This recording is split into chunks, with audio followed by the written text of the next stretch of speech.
सूरज निकलने से पहले ही शहर के बाहर की गलियों में एक जवान की आहट सुनाई देने लगती थी।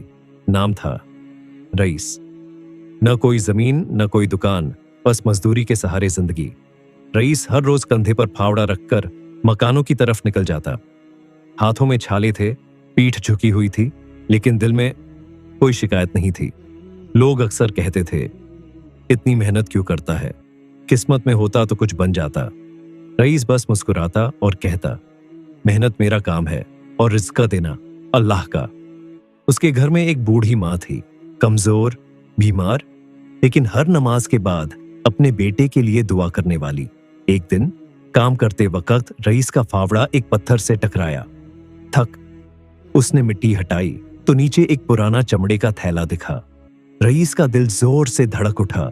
उसने चारों तरफ देखा। मकान किसी अमीर ताजिर का था और उस वक्त वहां कोई देख नहीं रहा था। उसने कांपते हाथों से थैला खोला। अंदर चांदी के सिक्के चमक रहे थे। उसके हाथ कांप गए। इतने पैसों से वह अपनी पूरी जिंदगी बदल सकता था। मां की बीमारी, गरीबी, भूख, सब कुछ उसकी आंखों के सामने घूम गया। लेकिन उसी पल मां की आवाज उसके कानों में गूंज गई, बेटा, हलाल की रोटी कम हो तो भी सुकून देती है। रईस ने एक गहरी सांस ली और थैला फिर से बंद कर दिया। उसने फैसला कर लिया था, लेकिन यह फैसला उसकी जिंदगी का सबसे बड़ा इम्तिहान बनने वाला था। रईस देर तक उस चमड़े के थैले को हाथ में लिए खड़ा रहा। सूरज सिर पर चढ़ आया था, लेकिन उसका दिल अब भी उसी जगह अटका था। काम रुक चुका था। दूसरे मजदूर अपने अपने काम में लगे थे। कोई उस पर ध्यान नहीं दे रहा था। रईस ने थैला अपने सीने से लगाया और धीरे से कहा, या अल्लाह, अगर यह किसी का हक है तो मुझे इससे दूर रख। वह सीधा मकान के मालिक ताजिर मुस्तफा के पास गया। ताजिर अमीर था, सख्त मिजाज और हिसाब में बहुत कड़ा। रईस ने अदब से कहा, हुजूर, जमीन में काम करते वक्त यह थैला मिला है। ताजिर ने थैला खोला। उसकी आंखें फैल गईं। वह पल भर बिल्कुल खामोश रहा, फिर बोला, यह थैला मेरे वालिद का है, बरसों पहले यहीं दफन हो गया था। उसने रईस की तरफ देखा, जैसे उसकी नीयत तौल रहा हो। फिर अचानक उसका लहजा कठोर हो गया, लेकिन कोई गवाह है कि यह तुमने नहीं चुराया? रईस सन्न रह गया। उसकी जबान लड़खड़ा गई। मैं मजदूर हूं हुजूर, चोर नहीं। ताजिर ने हाथ उठाया। अगर साबित न हुआ तो काजी का दरबार तय करेगा। रईस का दिल बैठ गया। मजदूरों में फुसफुसाहट शुरू हो गई। कुछ नजरें उस पर शक से उठीं। शाम को जब रईस घर लौटा तो मां ने उसके चेहरे की हालत देखकर पूछा, बेटा, क्या हुआ? रईस टूट गया। उसने सब बता दिया। मां ने कांपते हाथों से उसका सिर सहलाया और कहा, बेटा, सच भारी होता है लेकिन कभी गिरता नहीं। अगर तू बेगुनाह है तो अल्लाह तेरी मेहनत जाया नहीं होने देगा। रात गहरी हुई। रईस ने तहज्जुद के वक्त मुसल्ला बिछाया। आंखों से आंसू बह रहे थे। वह बोला, या अल्लाह, मैंने मेहनत की है, खयानत नहीं। अब इज्जत सिर्फ तेरे हाथ में है। उसी रात शहर में कुछ ऐसा होने वाला था जो रईस की तकदीर हमेशा के लिए बदल देने वाला था। अगली सुबह शहर का काजी दरबार सजा।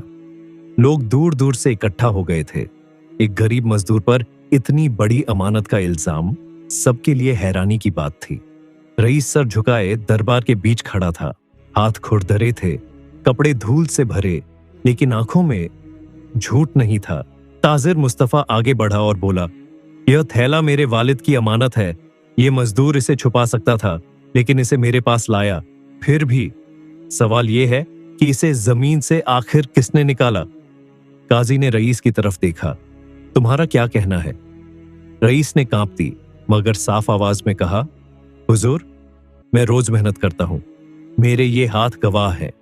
अगर मैंने चुराया होता तो मैं खुद इसे लेकर आपके पास क्यों आता?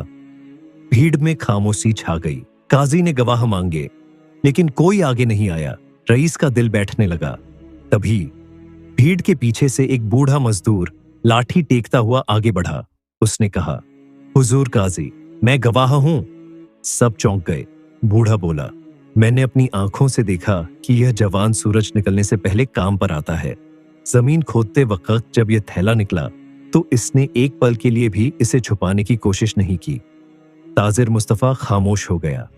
काजी ने गंभीर लहजे में कहा, मेहनत सबसे बड़ी गवाही होती है। फिर भी फैसला अभी रुका हुआ था। काजी बोला, मुस्तफा, अगर यह थैला तुम्हारे वालिद का है तो इसमें कोई ना कोई निशानी जरूर होगी। ताजिर ने गौर से थैला देखा। अचानक, लेकिन अभी एक आखिरी सवाल बाकी था जिसने पूरे दरबार की धड़कनें रोक दी। काजी ने थैले की मुहर ध्यान से देखी। कुछ पल पूरे दरबार में सन्नाटा छा गया। फिर काजी ने सर उठाकर कहा, यह मुहर ताजिर मुस्तफा के वालिद की है। अमानत सच्ची है और इसे लाने वाला भी सच्चा है।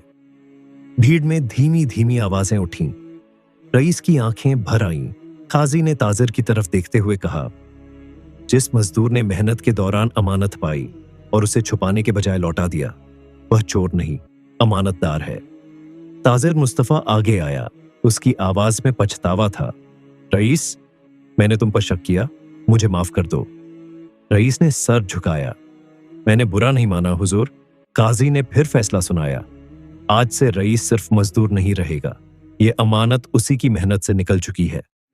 ताजिर ने घोषणा की, मैं अपने वालिद की वसीयत के मुताबिक इस अमानत का एक हिस्सा रईस को देता हूं और उसे अपने निर्माण कार्य का निगरान बनाता हूं। भीड़ में हैरानी और खुशी दोनों थीं। रईस के हाथ कांप रहे थे। उसे मां की बातें याद आ गईं। हालाल की रोटी कभी भूखा नहीं रखती। शाम को रईस घर लौटा। मां ने दरवाजा खोला। रईस ने मां के कदमों में थैला रखा। मां की आंखों से आंसू बह निकले। रईस ने आसमान की तरफ देखकर कहा, अल्हम्दुलिल्लाह। उस दिन एक गरीब मजदूर को सिर्फ ये दौलत नहीं मिली, उसे यह यकीन मिला कि मेहनत, सब्र और ईमानदारी कभी जाया नहीं जाती। अल्लाह हर मजदूर की पुकार सुनता है।